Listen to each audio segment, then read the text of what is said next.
Sa ito magkagtang guilty daw sa ay.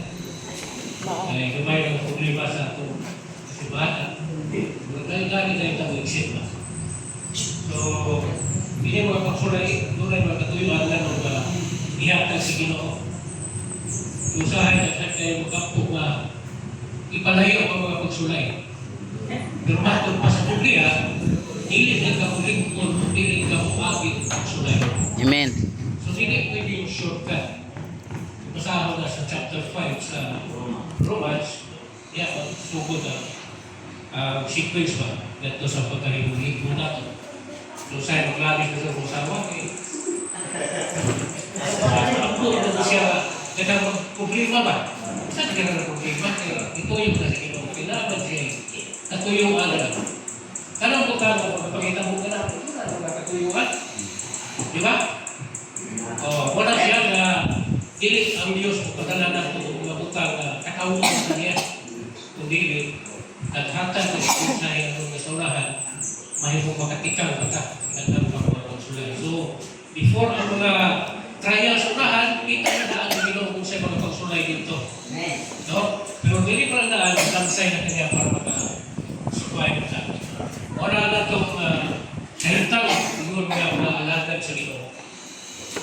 Isang pa sa itong leaderhood, nagtika iyo, Pastor Maris. Salamat sa pagsalong sa tawag sa Ginoo nga o antong yung ganito sa masyaw. No? Kita rito yung Pastor Batambat, i-email niya. Ako nag-luoy yun.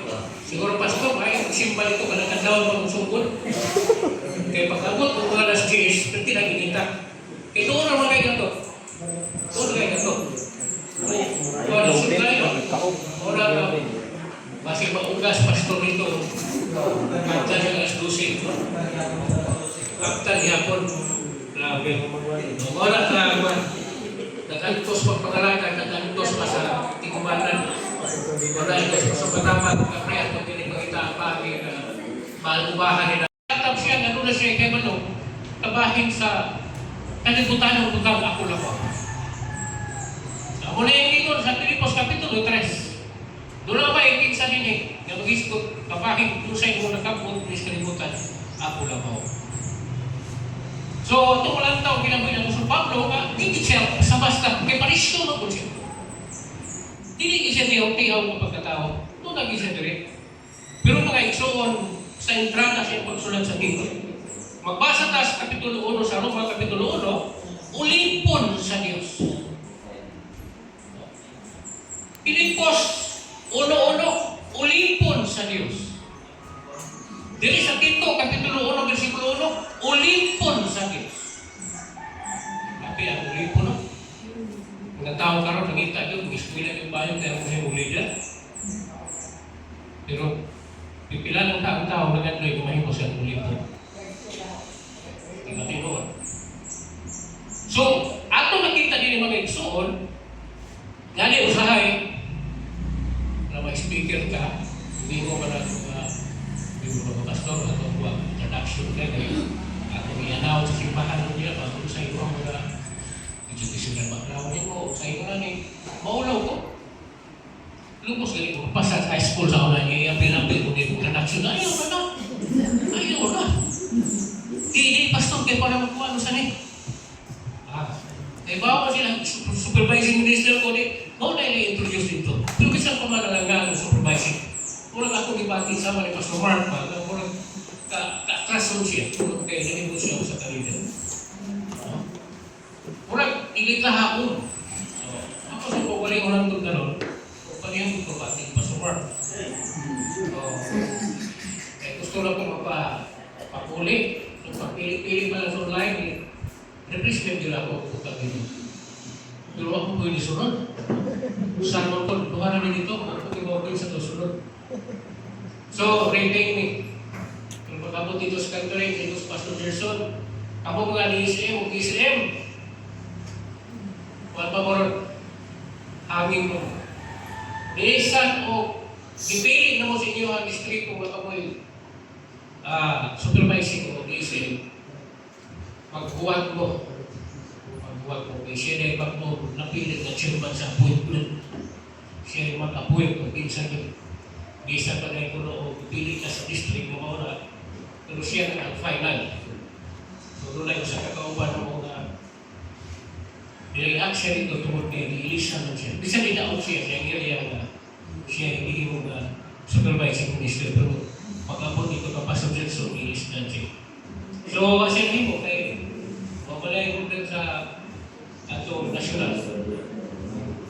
So, ikaw na siya sa pag-ilang dito. So, ano, may urani mo yung pastor, kung may nadaong dito, may urani. Katibalo, sa rason, ay ilis na ito ka. So, murag usahay sa itong pagpagalangan mo na mga kulto na usahay, pati mo na itong nagilita takos. Murag nainundod ko ni Moses. Kasi diyan gitawag siya sa Ginoo na kaya mong mag-lead. Mag-deliver gikan sa mga Israeli gikan sa Egypt. Na-slave sila dito for about 430 years. Kaya gamit siya, gingan siya sa atong Ginoo na Moses, ikaw muli sa pagkatawan na dito sa Yuda sa Kanaan. Pati na lang excuses niya. Patod pa sa nabasahan ko sa Números Kapitulo 12, versikulo 3. Si Moises mo ay pinakamapausanong tao sa tibuok kalibutan. Tibuok kalibutan.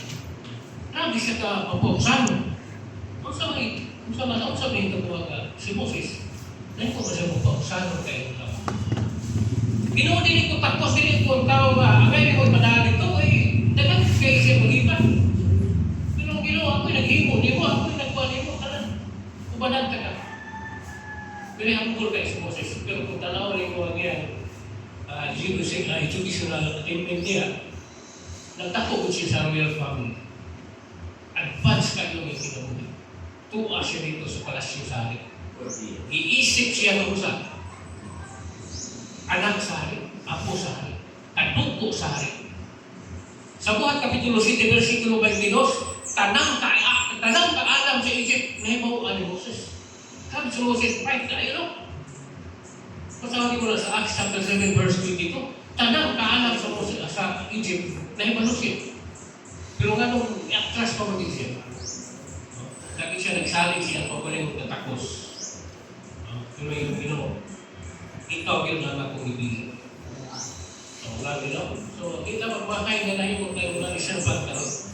Ang serbat mga isuon, ikan sa pulong na Grigo nga dulos, bad serbat. Tao nga gipanag-iya sa himpit sa usa ka galon. Walay sweldo. Bisan unsay gusto sa galon, obligado siya mosunod. Kay gipalit na siya. Inala ang banserbat. Di ka pwede mag-disay-disay sa itong pagalingon. Nga ni mo na. Ang Ginoo mo nagtawag ni mo, di na basta-basta. Dili tao ang nagtawag ni mo. Dili ikaw nagpili ng mga ingon-ani ka karon. Ang Diyos nga nakakita ng daan, bisan mo pagkamahimuso ni kalimutan na nahibaw ang naging daan pag atong kahimutan. So walay sulagma tubangan sa Ginoo. Walay sulagma. Otherwise, sipyat siya kung wala. So, wala nga kung kinabuhi pa kayo suon, kasi ka pinunto. Dalo ako man Ginoo, naghamang ipon nini, naghamang buwan pa. Kasi pinunto, na-eksito na yung buwan. Napinagagana rin ang trabaho, magkano yung oras pasuripin taon po, hindi mo na pasahan mo na. O, kung hindi pasaring na ko sa lahat, wala ka to, kasi sa tuloy mo. Ina naman ko. Pantay ka. Ang una na murang si Moses ba, naningita ko din siya. Mahaba pa. So, the marks of a true servant of God, kung yan ito na isbutan ka ron. Number 1, a true servant of God belongs completely to God. So, ang pinuward na ulipon sa Diyos, kanang di pa nag-iyan niya siya sa Diyos. Aking panaron, kita ang panag-iyan ang Ginoo. Amen. At ano bang nagalagad ron, pero walang iskuila na mga kayo ron.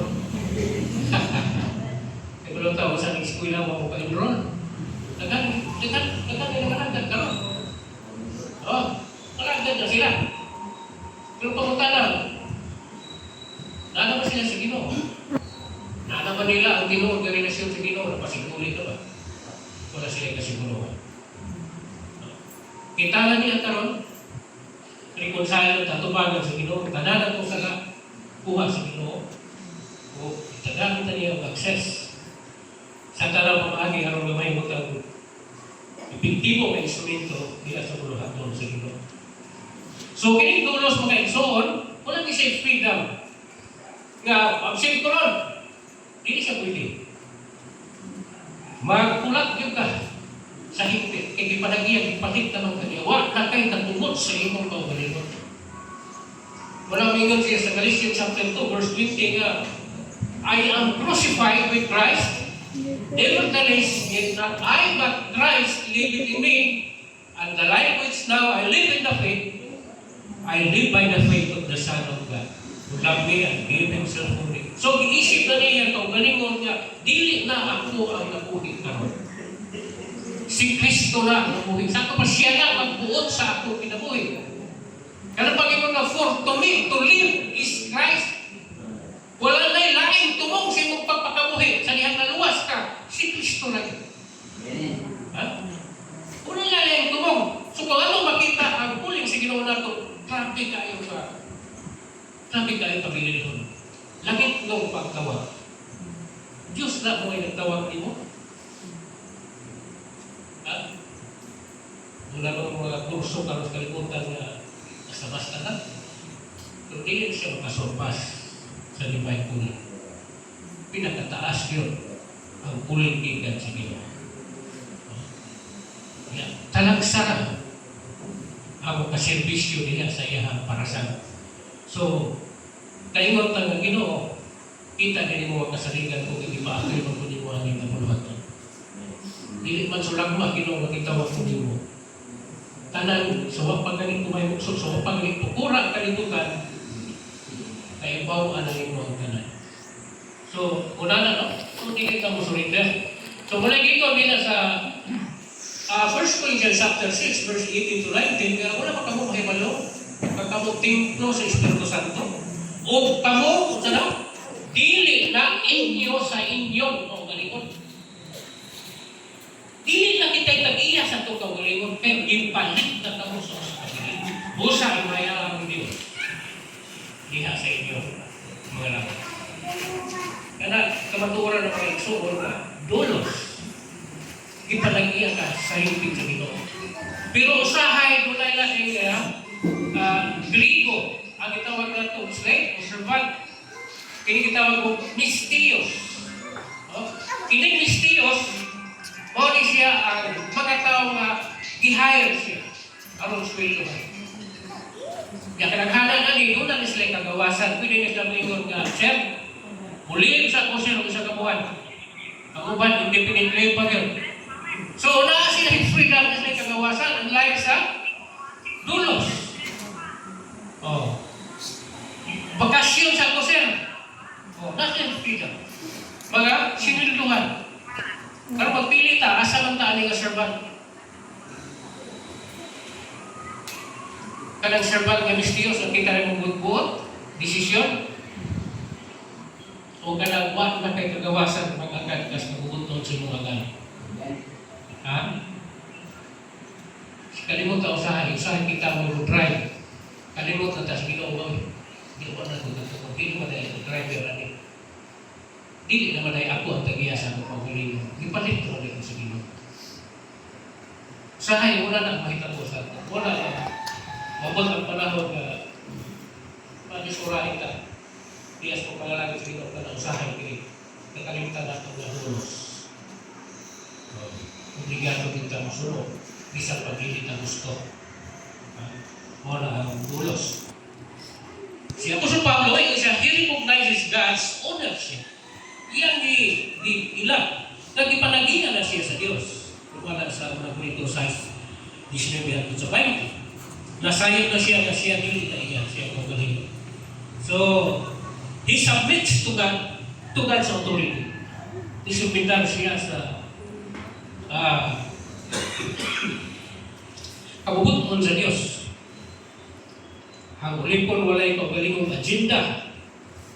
Ang kabubuton sa iyang galon mo ang iyang prioridad. Wala kay agenda. Magbasa lang kas puno ng Ginoo tanan dinhi. Kita ni kung unsay pagbuton sa mga galon mo. Dili na yung agenda na sa Ginoo. Sugta na, buhata na. Lumura na ang tumahay mo pag-igsoon. He seeks God's glory. Ipangita niya ang pagtimayak sa Ginoo. O nang mingon siya sa 2 Timothy chapter 2 verse 4. Kung siya nini, kanunay na kung yung dunggan na sulatama. Memorize mo rin niya. Wala isang kinsa na sundalo na sa iyang pagpangalaga, magpagapos-gapos sa iyang tangkulingong mga matigayon na sibilyan. Sangli ang iyang tumong, mauban ang pagpahinuot ni Antong nagpasunod kaniya sa pagkasudan.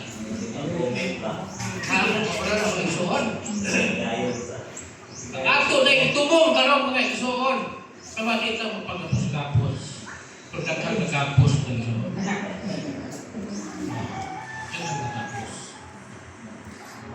Pero pasalamat natin, hindi siya nagapos. Exo po niya.